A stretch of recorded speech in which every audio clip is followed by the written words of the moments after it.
Uy, Kamusta? basta. Ay, palitay.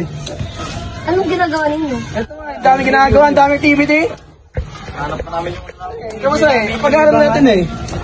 Hindi ba kayo na-stress? Stress na stress kami dito, ni. Ano ba yung topic na ginagawa ninyo? Ang dami lahat. Kung saan, naprotap agad.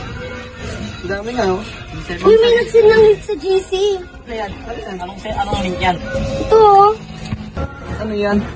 O tingin nga. Ay, yan yung link na kapag in-open mo, makakuha ka ng 50 free load. Hindi. Ano yan, scam yan, kahit try nyo pa. Totoo yan. Paano mo nasabing scam? Nasubukan mo na ba? Hindi, para ano, i-click nyo muna para matry natin kung totoo hindi. Okay, sige. Click natin.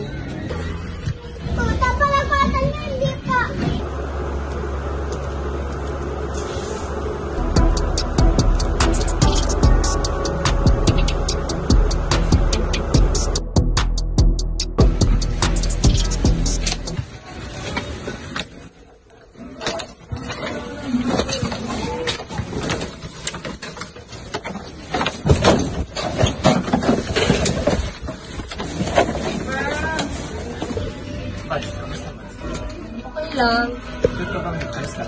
Oo, okay lang ako. Ba't parang malungkot ka, Bats? May problema ka ba sa ads? Wala.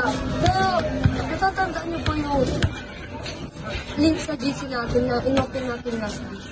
Alam niyo ba, lahat ng account ko, hindi ko na ma-open. Hindi sa akin ng malaking pera at natakot na pa ako. Yung ba yung link na sinabi ko sa inyo na scam pero yung maraming pa. Oo, yun yung link na sinabi mo. Sabi ko naman sa'yo.